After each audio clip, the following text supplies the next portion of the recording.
محترم جناب پروفیسر محمد اسلم صاحب حفظہ اللہ، محترم جناب پروفیسر خواجہ محمد شاہد صاحب حفظہ اللہ، محترم جناب پروفیسر ابن کنول صاحب، ڈاکٹر حنیف ترین، اور وہ تمام کے تمام افراد جو جماعت سے یا غیر جماعت سے یہاں پر حاضر ہوئے ہیں، میں نے ان کا نام لیا ہو یا نہ لیا ہو، سارے کے سارے لوگوں کا سب سے پہلے میں شکریہ ادا کرنا چاہوں گا کہ معمولی سی آواز پر اور تھوڑے سے اندازے کے بعد کہ ہم نے ان سے کہا کہ آپ کو طلباء کی حوصلہ افزائی کرنی ہے اور وہ لوگ یہاں پر تشریف لائے۔ مجھ کو توقع نہیں تھی کہ یہاں پر اتنے تجربے کار لوگ اور اتنی اہم شخصیات آ کر کے آپ کا حوصلہ بڑھائیں گی۔ ہمارے طلباء عزیز کی ذمہ داری ہے کہ وہ ان لوگوں کے تجربات سے فائدہ اٹھائیں۔ مجھ کو اچھی طرح سے یاد ہے پروفیسر اسلم صاحب نے جو ذکر کیا فروری کے پروگرام کا جامعہ ہمدرد میں جو ہوا تھا، اس پروگرام میں میری پروفیسر صاحب سے پہلی ملاقات ہوئی، اور پروفیسر صاحب کے بارے میں اگر آپ کو پتہ کرنا ہے تو آپ اتنا سمجھ لیں کہ اگنو یعنی Indira Gandhi national open university جو ہے، یہ اس وقت دنیا کی سب سے بڑی اوپن یونیورسٹی ہے، جس کے یہ وی سی ہیں، جس میں 30 لاکھ طلباء اور طالبات تعلیم حاصل کرتے ہیں۔ 30 لاکھ طلباء اور طالبات تعلیم حاصل کرتے ہیں، لیکن اس کے باوجود اس شخصیت کے یہاں جو تواضع میں نے دیکھا، اور آپ کے سامنے اپنے دل کے سوز کے ساتھ جو گزارشیں انہوں نے رکھی ہیں اس کو سامنے رکھیے۔ یہ دوبارہ سے آپ کے ساتھ بیٹھنا چاہتے ہیں، آپ کے ساتھ اپنے تجربات کو شیئر کرنا چاہتے ہیں، آپ کو نصیحتیں کرنا چاہتے ہیں، اور آپ کے ساتھ مفتوح انداز سے اوپن طریقے سے بیٹھ کر کے گفتگو کرنا چاہتے ہیں۔ میں ان کو ویلکم کہتا ہوں، اہلاً و سہلاً کہتا ہوں، اور ہم ایسی شخصیات کے محتاج ہیں جو زمینی سطح پر کام کرنے والے ان اداروں کا ساتھ دیں جو ادارے اس ہندوستان میں اقلیات کے ادارے ہیں، جن کو مظلوم بنا کر کے رکھا جاتا ہے۔ لیکن میں یہ شکوہ نہیں کروں گا،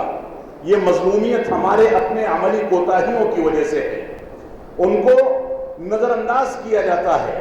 یہ نظر انداز کرنا ہماری اپنی کوتاہی کی وجہ سے ہے۔ اللہ رب العالمین کا تو فرمان ہے، من عاد لی ولی فقد آذنتہ بالحرب۔ بہت سارے نصیحتوں میں، بہت سارے تأثرات میں اتر پردیش کے معاملات اور یہاں کے معاملات اور ہندوستان کی سیاست اور اس کے متعلق گفتگو کی گئی۔ میں آپ سے پوچھنا چاہوں گا کہ جن لوگوں کو ہم نے موقع دیا ہے ملک کی خدمت کرنے کا، وہی تو ملک کی خدمت کر رہے ہیں۔ اب ان کو جتنا آتا ہے وہ اتنا کریں گے۔ ہم نے انتشار پیدا کیا، ہم نے دوسروں کو موقع دیا۔ اللہ رب العالمین نے تو ہم کو واضح طریقے سے کہہ دیا کہ جس نے میرے ولی سے، صحیح مسلم کی روایت ہے، میرے دوست سے دشمنی کی تو ایسی صورت میں اس کے خلاف اعلان جنگ کرتا ہوں۔ اور ہم ہیں کہ اللہ کی ولایت اور اللہ کی دوستی کی اہمیت کو سمجھتے ہی نہیں۔ ہم نہ نمازی بن سکتے ہیں، نہ اللہ رب العالمین کو یاد کر سکتے ہیں، نہ حلال و حرام کی تمیز کر سکتے ہیں۔ قرآن مجید اور سنت رسول جس کو دنوں رات ہم پڑھتے ہیں اس کے مطابق چل نہیں سکتے، تو ایسی صورت میں اللہ رب العالمین کے ولی کیسے بن سکتے ہیں؟ آپ اللہ کا دوست بن کے دیکھیں، یہ ساری کی ساری چیزیں پھیکی پڑ جائیں گی۔ اللہ رب العالمین نے ایسی ایسی مثالیں قائم کی ہیں اس دنیا کے اندر کہ ان مثالوں کی کوئی بھی تدبیر یا ان مثالوں کی کوئی بھی مثال اس ہندوستان کے اندر نہیں ملتی ہے۔ اللہ رب العالمین نے ہمیں بڑے مواقع دیے، بہت سارے مواقع فراہم کیے۔ ان مواقعوں کو سامنے رکھ کر کے ہم دنیا کے اندر اسلامی تعلیمات کی روشنی میں زندگی گزاریں۔ پروفیسر صاحب نے اس فیلڈ سے ان کا تعلق نہیں ہے، اس کے باوجود بڑی قیمتی باتیں کی۔ بعض باتوں سے اختلاف کیا جا سکتا ہے، لیکن میں اس مسئلے کو یہاں نہیں چھیڑنا چاہتا۔ لیکن جو باتیں انہوں نے آپ کے سامنے کہی ہیں وہ ساری کی ساری باتیں بڑی قیمتی ہیں۔ عزیز طلبہ، آپ اس ملک کے مستقبل ہیں۔ ماضی میں پہنچ جائیں، آپ ہی کے انہی مدارس سے پڑھے ہوئے علماء کرام نے وطن عزیز کو آزادی دلائی تھی، اس میں امن و سلامتی قائم کی تھی۔ آج آپ ہی اگر صحیح انداز سے دین اسلام پر کارگر ہو جائیں تو آپ سے اس ملک کا اور پوری دنیا کا مستقبل وابستہ ہے. آپ چھوٹے چھوٹے ہیں لیکن ابن عمر کی طرح سے جب ایک مجلس میں اللہ کے نبی صلی اللہ علیہ وسلم سوال کیا اللہ کے نبی صلی اللہ علیہ وسلم نے تو ان کو جواب پتا تھا لیکن شرما حضوری میں اور جھجک جانے کی وجہ سے انہوں نے جواب نہیں دیا. باہر نکلتے ہیں اپنے باپ عمر بن خطاب سے کہتے ہیں کہ اللہ کے نبی صلی اللہ علیہ وسلم مجھ کو پتا تھا کہ وہ کون سا درخت ہے جو انسانوں سے مشابہت رکھتا ہے, میں اس کا جواب دے سکتا تھا. عمر بن خطاب رضی اللہ تعالیٰ عنہ نے فرمایا کہ بیٹا اگر تم وہاں جواب دے دیتے تو میرا سینہ پھول کر کے چوڑا ہو جاتا. میں دیکھتا کہ بڑے صحابہ کرام کی نگرانی میں, ان کی موجودگی میں اور خود نبی آخر الزماں کی موجودگی میں تم نے کیسا جواب دیا ہے. تو عزیز طلبہ, یہ علم آپ کو جرأت سکھاتا ہے, یہ علم آپ کو دوسروں کے سامنے نگاہیں اٹھا کر بات کرنے کا ہنر سکھاتا ہے, یہ علم آپ کو سر اونچا کر کے چلنے کا موقع سکھاتا ہے. اس علم میں پختگی حاصل کر لیجئے, دنیا میں عزت و وقار آپ کو تلاش کر کے آپ کی زندگی میں داخل ہوں گے. لیکن آپ نے کمزوری اختیار کر لی, علم سے دوری اختیار کر لی, مسلمان ہونے کا دعویٰ کیا لیکن اسلام کے سچے شہدائی نہیں بن سکے, تو ایسی صورت میں اللہ رب العالمین نے ہماری مثال دی ہے غثاء کا غثاء السیل, کہ سیلاب میں آنے والے کوڑے کرکٹ کی طرح سے یہ مسلمان ہیں. اور حقیقت یہی ہے کہ آج کے دور کے مسلمانوں کا دراسہ کر لیں, مسلمانوں کو دیکھ لیں, اسلامی حکومت کی دعوے داری موجود ہے, اسلام کی دعوے داری موجود ہے, مسلمان ہونے کی دعوے داری موجود ہے, لیکن کیا مسلمان واقعی مسلمان باقی ہے؟ اس چیز پر غور کرنے کی ضرورت ہے. اس اسلام کو سیکھ لیں, اس دین کو سیکھ لیں, دنیا بذات خود آپ کے پیروں تلے رو دی جائے گی. اس دنیا میں کچھ نہیں رکھا. اور مجھ کو اس ادارے کے بانی اور میرے والد گرامی علامہ عبدالحمید صاحب رحمانی رحمۃ اللہ علیہ کا ایک واقعہ یاد آیا ہے. وہ واقعہ یہ ہے کہ جب جامعہ اسلامیہ مدینہ یونیورسٹی مدینہ منورہ سے انہوں نے فراغت حاصل کر لی اور اس کے چند سالوں کے بعد وہ دوبارہ سے مدینہ گئے, وہاں اپنے اساتذہ گرامی قدر سے انہوں نے بیٹھ کر کے گفتگو کی تو ایک پروفیسر صاحب اٹھے, انہوں نے کہا کہ مولانا آپ ہندوستان میں بہت عظیم خدمت انجام دے رہے ہیں لیکن آپ نے یہاں سے صرف BA کی ڈگری حاصل کی, میں چاہتا ہوں کہ جامعہ اسلامیہ آپ کو مختصر مدت میں چاہے ہندوستان ہی میں بیٹھ کر کے صحیح PhD اور MA کی ڈگری فراہم کریں. جامعہ اسلامیہ مدینہ کے VC وہاں موجود تھے جو شیخ عبد المحسن عباد رحمۃ حفظہ اللہ, جو اس وقت مدینہ کے محدث بھی ہیں, وہ اس کے VC تھے. انہوں نے برجستہ کہا کہ شیخ کو ان ڈگریوں کی ضرورت نہیں ہے, یہ پتہ نہیں کتنے ڈاکٹریٹ کیے ہوئے اور MA کیے ہوئے لوگوں کو پڑھا سکتے ہیں, ان لوگوں نے محنت کی ہے. تو طلباء عزیز سے میں یہ اپیل کروں گا کہ اگر آپ نے قاعدے سے تعلیم حاصل کر لی ہے, قاعدے سے محنت کی ہے اور صحیح انداز سے تعلیم کا حق ادا کیا ہے, کہ دنیا کا کوئی بھی بڑے سے بڑا ڈگری ہولڈر آپ کے سامنے نہیں ٹک سکتا ہے. انسانیت آپ کو سکھائی جاتی ہے, شرافت آپ کو سکھائی جاتی ہے. دنیا آج جوجھ رہی ہے, بڑی بڑی ڈگریاں لے کر کے ڈگریاں مل جاتی ہیں لیکن اخلاقی سطح اتنی کمزور ہے ہمارے لوگوں کی, وہ اخلاقی سطح ان مدارس میں مضبوط کی جاتی ہے. آپ کو بتایا جاتا ہے کہ دوسرے کے منہ میں لقمہ ڈالنے کی کیا اہمیت اور فضیلت ہے, آپ کو بتایا جاتا ہے کہ غریبوں کا خیال کرنے کی کیا اہمیت اور فضیلت ہے, آپ کو بتایا جاتا ہے کہ لوگوں سے ملے تو ملنے کے آداب کیا ہوں گے, آپ کو بتایا جاتا ہے کہ آپ چلے تو چلنے پھرنے کے آداب کیا ہوں گے, آپ کو بتایا جاتا ہے کہ آپ تعلیم حاصل کریں تو لوگوں سے سامنا ہو تو سامنا کرنے میں کون سے سلوک کو اختیار کریں. یہ ساری کی ساری چیزیں اس چہار دیواری میں آپ کو سکھائی جاتی ہیں. ہم نے اپنے مقصد حقیقی کو چھوڑ دیا تو دوسرے لوگ آ کر کے ہمارے میدان پر قابض ہو گئے. ہم اپنے میدان پر قابض ہوتے, اپنے میدان کے حقوق کو ادا کرتے, تو ایسی صورت میں کسی کے اندر ہمت نہیں تھی کہ وہ ہمارے درمیان گھس کر کے تخریب کاری پھیلائے. اس وجہ سے جو کچھ دنیا میں ہو رہا ہے, جو کچھ کمیاں ہیں,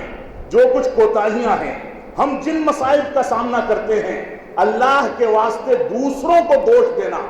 اور دوسروں کو مجرم سمجھنا چھوڑ دیجیے. مجرم ہم ہیں, ہم نے خود اپنے ساتھ بدسلوکی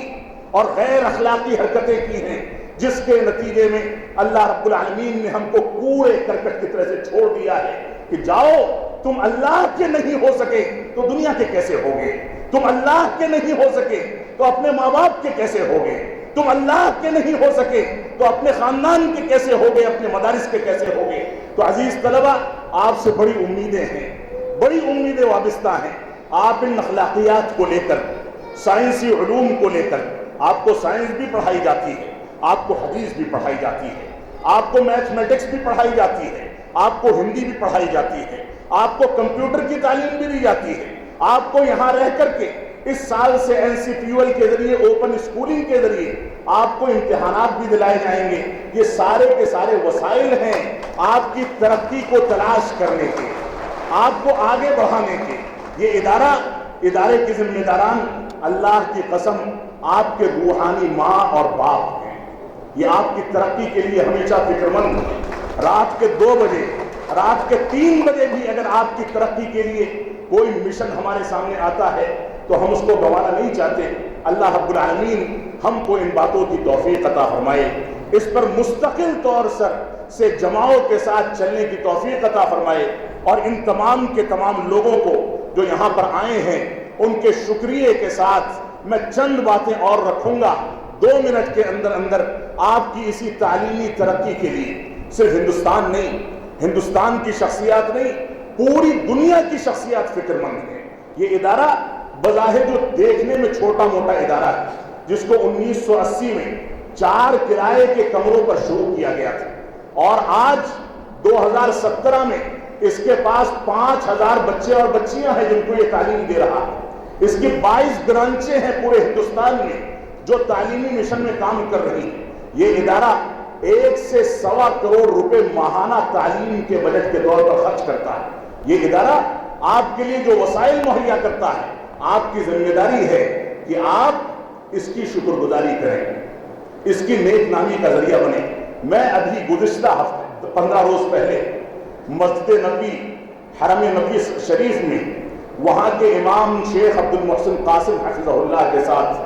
جو اس ادارے کے بانی اور مؤسس مولانا عبد الحمید صاحب رحمانی رحمۃ اللہ علیہ سے متعلق جو بین الاقوامی سیمینار اسی میدان میں قائم کیا گیا تھا، اس کے مہمان خصوصی بھی تھے، ان کے ساتھ بیٹھا تھا۔ انہوں نے مجھ کو ایک نصیحت کی، ایک بات کہی۔ انہوں نے کہا کہ بیٹھ کر کے میدانی عمل اور زمینی عمل کرنے کی ضرورت ہے، لوگ تیار کرنے کی ضرورت ہے، بھیڑ جمع کرنے سے کچھ نہیں ہوتا، ہوا کرنے سے کچھ نہیں ہوتا۔ اور انہوں نے اسی کے ذمہ مجھ کو یہ آفر دی، جس کو انشاءاللہ عید کے بعد سے جب نیا سیشن شروع ہوگا تو اس کو نافذ العمل کیا جائے گا۔ ان کے یہاں مسجد نبوی میں اس کے ایک حصے کو خاص کر کے علمی متون کو پڑھانے کی آن لائن یونیورسٹی چلائی جاتی ہے، جس کے پوری دنیا میں 25,000 مراکز ہیں اور کئی لاکھ طلبہ اس سے جڑ چکے ہیں۔ انہوں نے کہا کہ میری دلی تمنا ہے کہ جامعہ اسلامیہ سنابل کے طلبہ بھی اس کلاس سے جڑیں۔ ہم شوال سے اس کا انتظام کریں گے، اپنے طلبہ کو محدود کر کے متون علمیہ کی علم کے لیے شیخ عبد المحسن قاسم حفظہ اللہ جو امام حرم نبوی ہیں، ان کے اشراف میں ان کلاسوں کو آگے بڑھانے کی کوشش کریں گے۔ اسی طرح سے بعض مشائخ ایسے بھی ہیں جو آپ کی تعلیم کے لیے اتنے زیادہ حریص ہیں کہ وہ یہ چاہتے ہیں کہ آپ کو اسکائپ کے ذریعے سعودی عرب یا دنیا کے مختلف خطوں سے بیٹھ کر کے آپ کے سامنے لیکچر پیش کیے جائیں، آپ کے اندر شعور پیدا کیا جائے، تو آپ ان نعمتوں کا بھرپور فائدہ اٹھائیں۔ اللہ رب العالمین آپ کو ان باتوں کی توفیق عطا فرمائے۔ بہت ساری باتیں مجھ کو کہنی تھی اور بحیثیت صدر کے کہنی چاہیے، لیکن اختصار کے ساتھ اشارہ کر کے علماء کرام کے حوالے کر کے میں رخصت ہوں گا۔ یہاں پر جو مسائل آئے وہ 2 مسائل یا 3 مسائل ایسے تھے جن میں سے ایک کی جانب میں نے اشارہ کر دیا ہے، اور 2 مسائل ایسے تھے جن پر بیچ میں